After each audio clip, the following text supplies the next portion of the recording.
Duty पुग्ने बित्तिकै ससुरा बाको एन्ट्री। यति बेला के न्यु निकालेर यिनीहरूको मा बिहान एक गरिदिउँ भनेर सोच्दै पेट पूजा गरिरहेको अवस्था। दर्शक सदमामा चौका हुन्छ कि छक्का। बल्लेबाजको ग्राउन्ड फिल्डतिर एन्ट्री हेर्दा हेर्दै घुमाएर दियो दियो दियो दियो दियो छक्का। Warning warning sign sign here.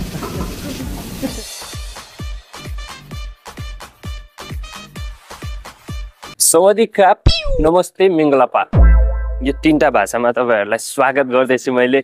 आजको फेरि डे 5 ब्लगमा हजुरहरुलाई स्वागत छ। तपाईहरुले यस्तो माया देखाइदिराख्नु भएको छ मेरो हरेक भिडियोमा, तपाईहरुले 50 भ्युज ल्याइदिराख्नु भएको छ, मलाई एकदम खुसी लागिराखेको छ। ऐसा मत करो मेरी जान, लाइफ में कुछ अच्छा करो यार। हेर्दा हेर्दै डे 5 कन्टिन्यू गर्न पनि म सफल भइसके। कुछ तो गडबड है दया, आखिर ये लोग मुझे फॉलो क्यों नहीं कर रहे? आज चाहिँ के गर्न जाँदैछु त म? आज चाहिँ भन्दैछु किनभने म अब यहाँनिर अब म तपाईहरुलाई देखाउन जाँदैछु। आज म आँप छोड्न जाँदैछु। You go take, man. I know, go take. You go take.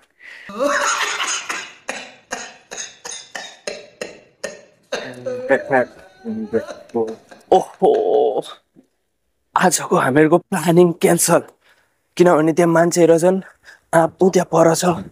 अनि टुमोरो सुवा स्योर टुमोरो भोलिको भ्लगमा चाहिँ म तपाईहरुलाई आँप चोरीको देखाउँछु। मा कसम, ठीक है, समझ गया।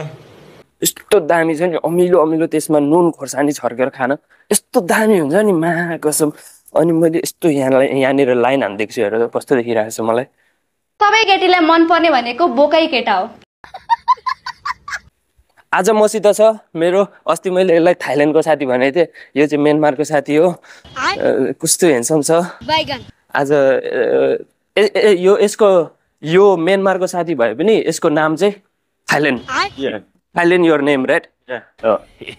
मैले भन्न त अस्ति ठिकै नै भनेको रहेछु नि त, होइन?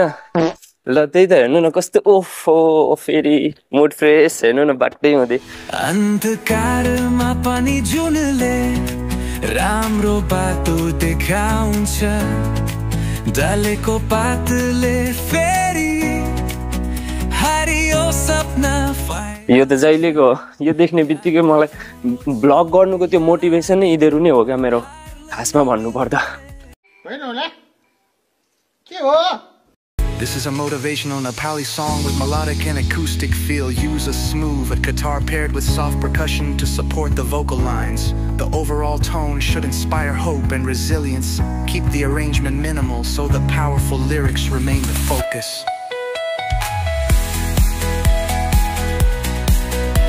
आज चाहिँ मैले यो टी सर्ट किन लगाएको भनेर सोच्नु हुँदैछ होला तपाईहरुले। दिनै एउटै टी सर्ट भयो नि त, त्यो ड्युटीकै मात्रै टी सर्ट, जहिले पनि त्यही मात्रै भयो होइन। अनि आज चाहिँ अब यो लाएर आएर अनि ड्युटी पुगिसकेपछि चाहिँ फेरि चेन्ज गरेर अनि काममा पेलिने हो होइन। अनि त्यही त अहिले चाहिँ अब म ड्युटी जाँदैछु, ड्युटी पुगिसकेँ, यति बेला यहीँनिर छु म। हेरौँ अगाडि के हुन्छ आज। ड्युटी पुग्ने बित्तिकै ससुरा बाको entry. I also not order any.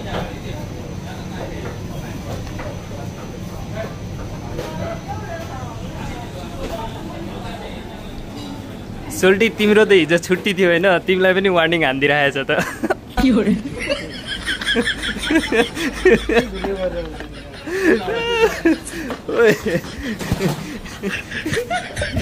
एकजना, दुईजना, म एकजना, तीनजना, यता एकजना, चारजना, सबैको warning warning warning. Sign sign here.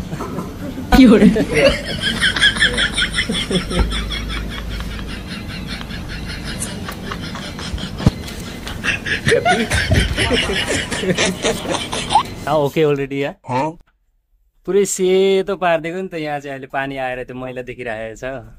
हिजो राति केटाहरूले यहाँनिर सफा नगरेर तैँले किन चेक गरिनस् भनेर मैले पनि वार्निङ पेपर हान्नु पर्यो, मा कसम। तर बाल हो, गाली खाँदा खाँदा पनि नअगाएर मैले चाहिँ अहिले भर्खर एक थाल भात बजाइसकेँ होइन। अनि यतिखेर मेरो चाहिँ भुँडीले कलकत्ता देखिराखेको छ। मैं कल की चिंता नहीं करता, उतनी सेविंग्स है मेरे पास, मेरी फटी पड़ी है परसों को लेके। ससुरा बाउ चाहिँ यता बसिराखेको छ। अनि यसले चाहिँ हामीहरूलाई अब तर्साउन खोजेको थियो होला नि त, मासला अरू केटाहरू तर्स्यो होला, तर पाण्डे भाइलाई सक्दैन नि तर्साउन। पाण्डे भाइलाई कहाँ सक्छ? यसले मलाई पाण्डे भाइलाई तर्साउनको लागि लगभग यसले चाहिँ अझै पनि 3-4वटा जुनी, ल्याउनुपर्छ क्या। अझै 3-4 चोटि जन्मिनुपर्छ क्या, बुझ्नु भएन? अझै 3-4 चोटि जन्मिनुपर्छ। त्यति बेलासम्म त मैले पनि सुली चेपिसकेको हुन्थ्यो होला नि त, होइन?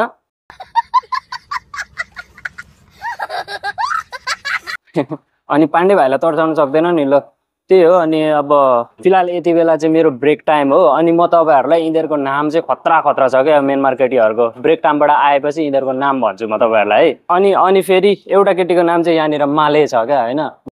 माले पत्याउनु भएन? पक्नु है, म तपाईँहरूलाई देखाउँछु। माले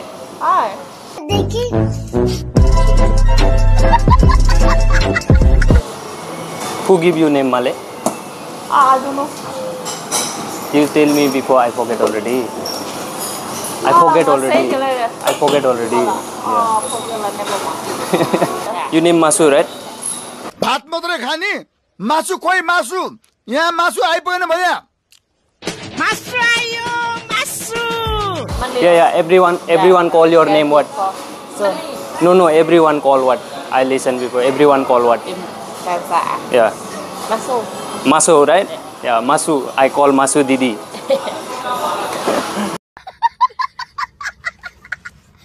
आजको मेरो भ्लग चाहिँ एकदम च्यालेन्जिङ भयो, किनभने मैले आज अब ससुराबा आएर बसिराखेका थिएँ त्यहीँनिर। त्यही भएर मैले चाहिँ अब बनाई गर्न भ्याइन। अनि आज जति बनाएँ, जति जे गरेँ त्यो चाहिँ अब हेरेर लाइक, कमेन्ट, सेयर, सब्सक्राइब गर्न चाहिँ नबिर्सिनु होला। अनि हेर्दै डे 5 कटिसक्यो। एकदमै खुसी छु म, होइन? मैले सोचेको पनि थिएन कि म यसरी च्यालेन्ज पनि गर्छु होला भनेर, तर गर्छु भनेर सोचो भने चाहिँ गर्न सकिँदो रहेछ। जे होस् डे 5 सम्म आइपुगेको छु। अब डे 30 पुग्नलाई अझै कति च्यालेन्जिङ हुन्छ त्यो थाहा भएन। अनि तपाईँहरूले यो भ्लग हेर्दाखेरि चाहिँ अब त्यति मजाले एडिट भएको भिडियोहरू देख्नु भएको छैन होला, किनभने अब मसित मेन कुरा टाइम छैन।